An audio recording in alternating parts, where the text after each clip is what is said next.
2009, and JD and I are ready to purchase our first car together. We have saved money for months. We've researched for hours, and it's finally time for us to walk into a car dealership and make our move.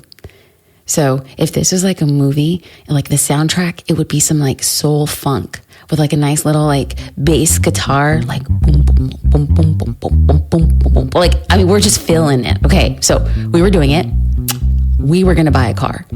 And JD comes from a very simple family, safe, secure, simple.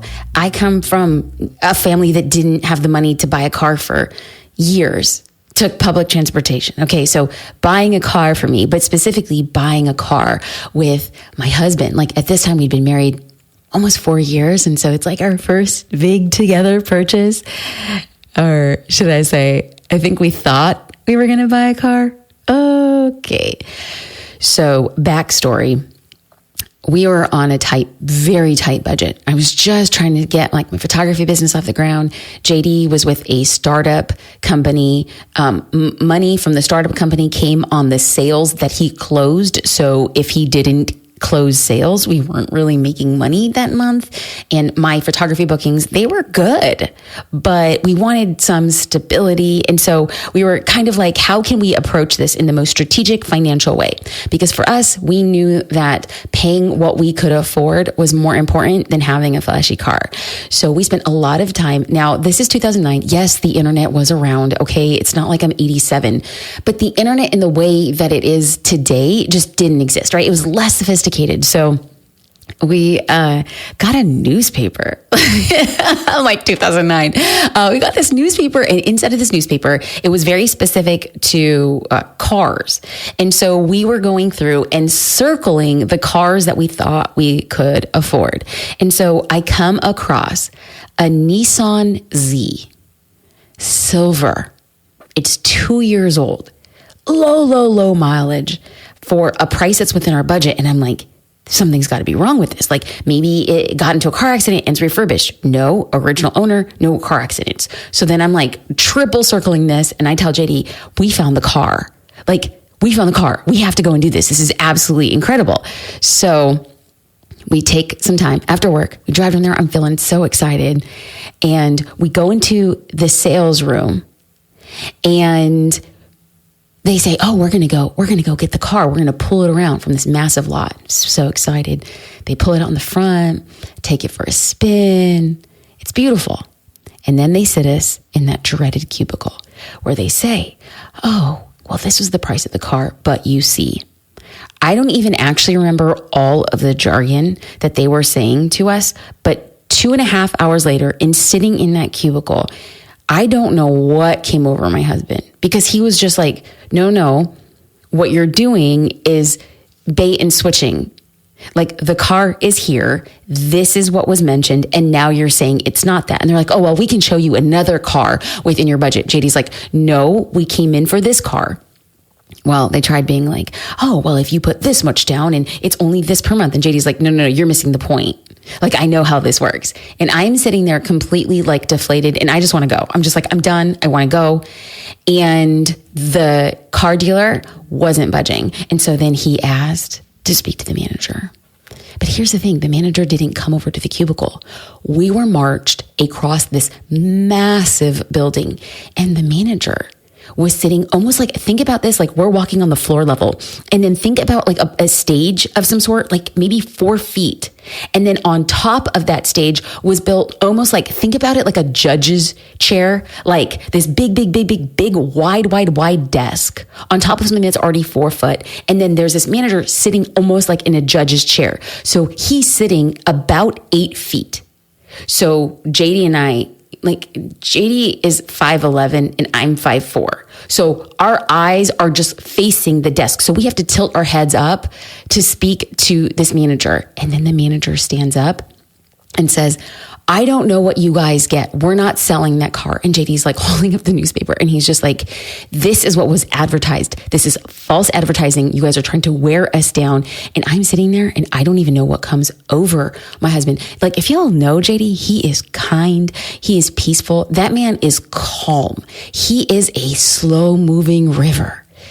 And he was so upset.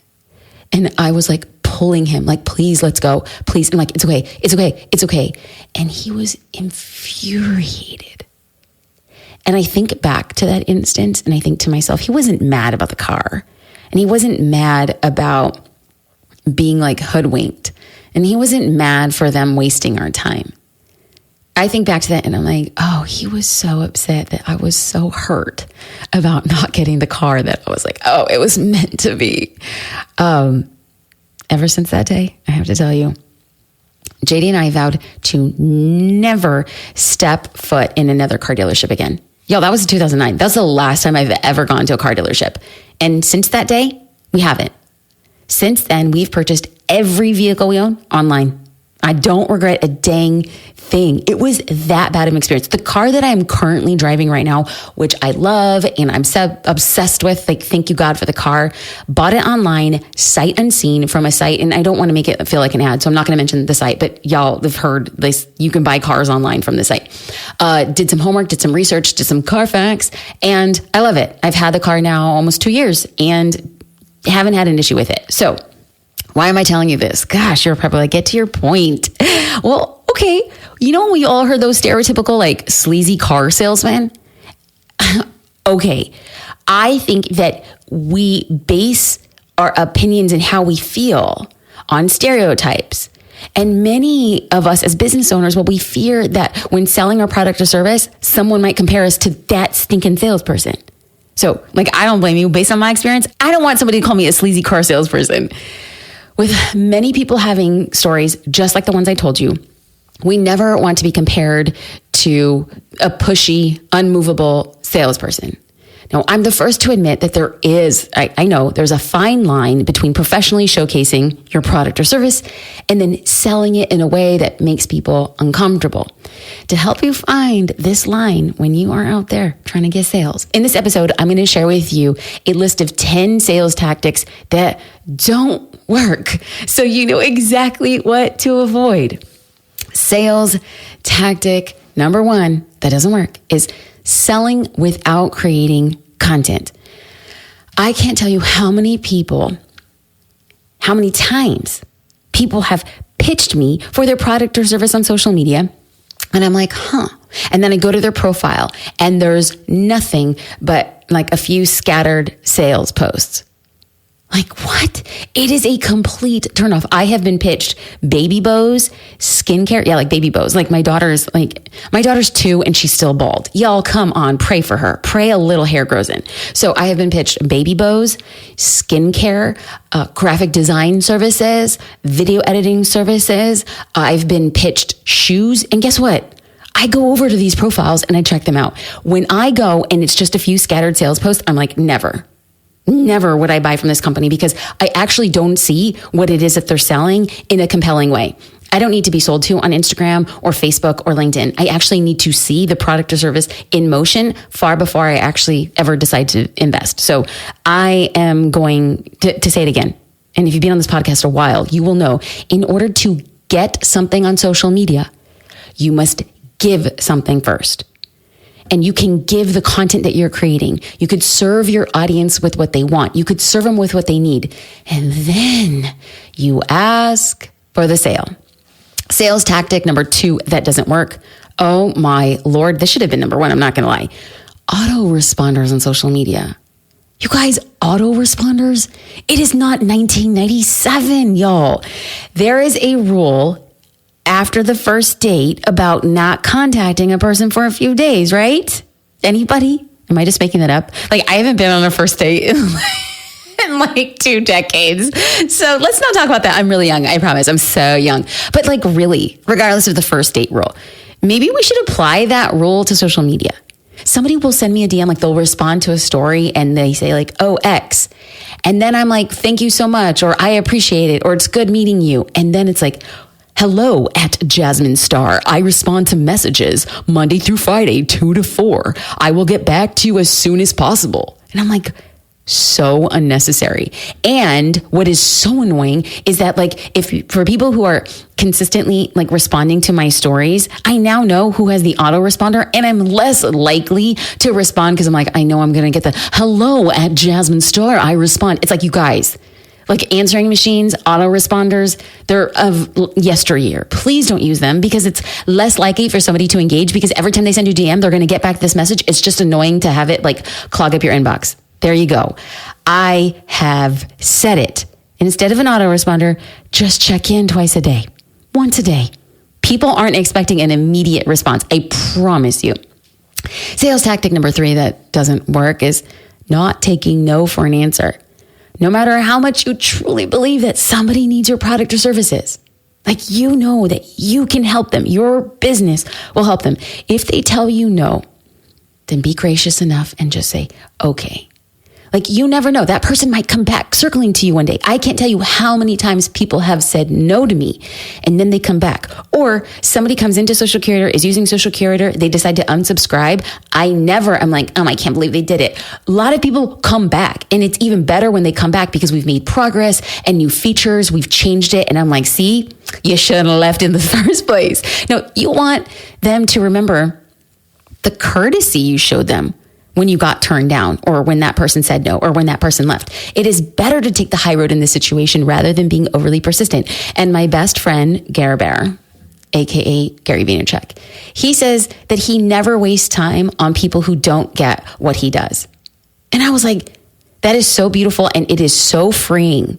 You will waste time trying to convince. You can spend 10 minutes trying to convince somebody to buy your thing, or you can spend those exact same 10 minutes talking to somebody who already gets it, knows it, and trusts it. You will be closing those sales.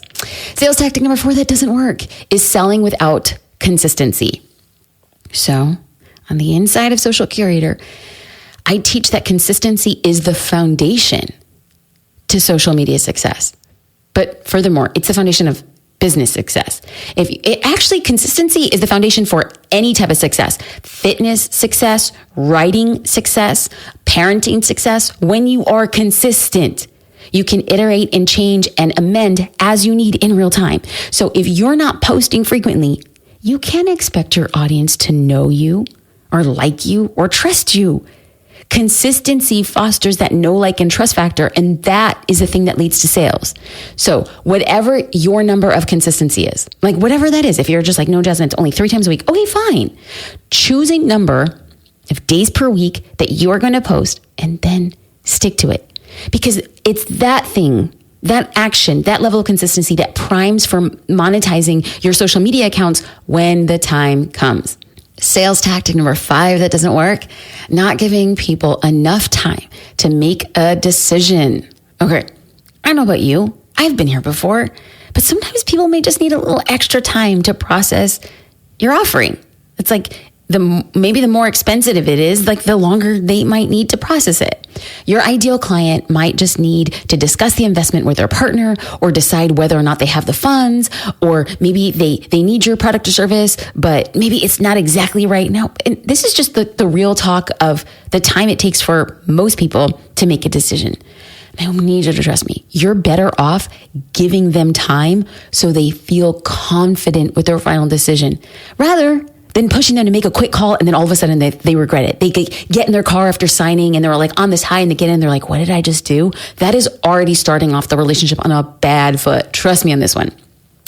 Sales tactic number 6, sending mass DMs. You guys, please tell me you have not done this. I have gotten mass DMs, and I'm like, this doesn't work, right? People aren't getting freaking results from this. Tell me, because we've all gotten these super generic copied and pasted messages in our DMs. Does anybody like getting them? No, of course not. Nobody likes getting them.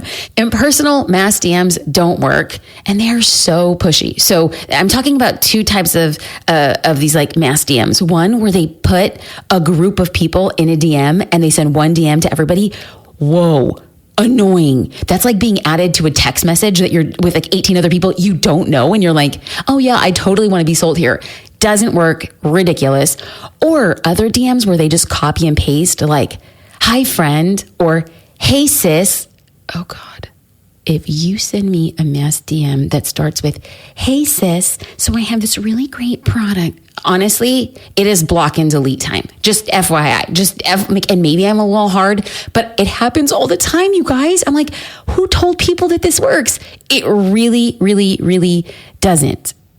Because when the time is right and when your products or services are needed, that's when people will naturally come to you without hesitation on the back of the content that you're creating that is valuable and beneficial to them. Boom. Somebody needs to get me off this soapbox. And guess what? We're only on sales tactic number 7. Honey. Okay. I've seen a sales tactic that doesn't work. Number 7, making ridiculous promises.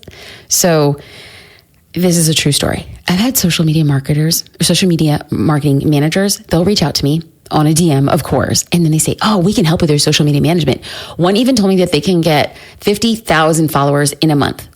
They're like, based on the size of your account and your engagement rates, we can get you another 50,000 followers in a month. And I'm like, no, that is completely unrealistic. I don't need to buy followers. I don't need them to be bots. I don't need for you to give organic like engagements. No, because when it comes to pleasing potential clients or customers, well, I think you should offer them tangible and attainable results from your product or service. And let's just say you're like, I promise you X, and then you get 2X. Great. That's amazing. I like the method of under promising and over delivering. I think it's always how I've worked. It's an amazing way to surprise and delight your customers without making these sketchy or ridiculous promises that maybe you can't fulfill. And then it leaves them dissatisfied and you're not getting a referral or a recommendation or even a testimonial. Sales tactic number 8. Y'all, there are 10. Your girl got on a little rampage. I'm like, this is what I see going wrong in the interwebs. Let's have a conversation. Sales tactic that doesn't work. Number 8, not letting your customers talk. Now, let's be real. If you want to make sales, you got to perfect the art of shutting up. Listen, friends, is this too harsh? Okay, it's probably too harsh. I'm talking to myself first. Now, I know this is my podcast and I talk a heck of a lot, but I promise you, in a sales setting, I talk so much less than the other person.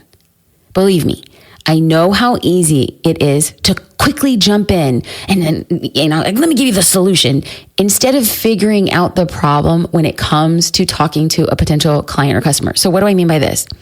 Is if you're anything like me, there was a point in my career where I had so many similar client meetings. So a prospective bride and groom would come in and we would meet. And after doing it for years, I knew the questions that they were going to ask. I knew the obstacles I had to overcome. I knew the objections I had to meet. And so what I wanted to do was just welcome, thank you for coming in. I know you're probably feeling this and I know you probably feel that and you're wondering what time the sunset foot is going to be and you're wondering how you do this, blah, blah, blah. I wanted to go through and say, I know all of your questions. Let me get to the answers. I am the perfect solution. Ta-da. But instead, the art of sales is to have that person speak so much that they feel deeply understood when you speak to their direct problem. Now, I get it. We naturally want to help people, but it's important to hear them out first. Whether it's on a sales call, in an email, on a DM, in an in-person meeting, let them vent. Let them get out what their biggest worries or their concerns are. Then you can swoop in with your superhero cape and you're like, oh, wow, I've never heard of that way. I totally get that. This is why I'm different and this is what I do and this is what my business provides. And then all of a sudden they're like, perfect. I want to sign. Sales tactic number 9 that doesn't work is that selling without serving. Y'all, the absolute best way to cultivate virtual relationships with people is ultimately it's getting them to sign up for your product or service, right? But in order to do that effectively, you must serve first. So think about your ideal customer and think about what they might need right now. Okay. Do they need help losing weight? Do they need time management? Are they looking for a photographer? Do they not know how to choose typography for a font that you design? Are they really looking for a perfect piece of jewelry that's versatile from day to night? Whatever it is. Think what they might need help with. Then cover those topics on various social platforms and provide them with a lot of value. Eventually, those people will be so used to being served by you that they're like, you know what? It's you. You're the person I want to invest with. Lastly, sales tactic number 10 that does not work. Not addressing objections. Ooh, I saved the best for last.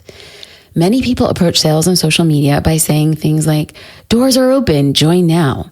Or, I have this thing, buy my thing. My thing comes in green, buy one, get one free shipping, like all of that. And there is a time and place for that type of content, but most people don't realize that there's actually a better way to sell, and that's by addressing objections. So the next time you want to write a sales post, instead of showcasing your product or service and the benefits of those features, why don't you answer a frequently asked question? Why don't you bust a myth, like the industry-wide myth, or a customer believes a series of myths about your product or service, or address why somebody may not need it. When it comes to creating objections, the team and I, it's very routine. Every time we drop a new feature, every time we will drop a course or a resource, we actually brainstorm every objection. Why would somebody not buy this course? And we literally say every reason why we think they don't, and then we come up with an answer. And once we have the objection, the answer, we start writing blog post, social media post. We incorporate it in our messaging, in our emails when I go live, because what happens is that it puts you in a place of power. Like, I know why you don't want to buy this, and here's why you should look at it different. Here's what you're not seeing. Here's the value not attributed. Here's the opportunity costs that are not seen immediately. Y'all, I'm telling you, when you can speak to your customers' objections, concerns, man alive, that moves the sales needle. Okay. So now that you know exactly what sales tactics don't work, you're probably wondering what does work. That's where my upcoming live class, What I Learned Selling 7 Figures on Instagram, that's where it comes in. In this class, you'll learn my 5-part social media strategy to help you get more eyes on your business and more money in your wallet. Yes, I'm so excited to share these tips with you. So you could save your seat at jasminestar.com/sales, or you can click on the link in the episode description. Y'all, save your seat. I cannot wait to see you there. Let's get sales in the new year. Let's shake up our business. Let's move the needle, and let's get closer to standing in our purpose. Have a good day.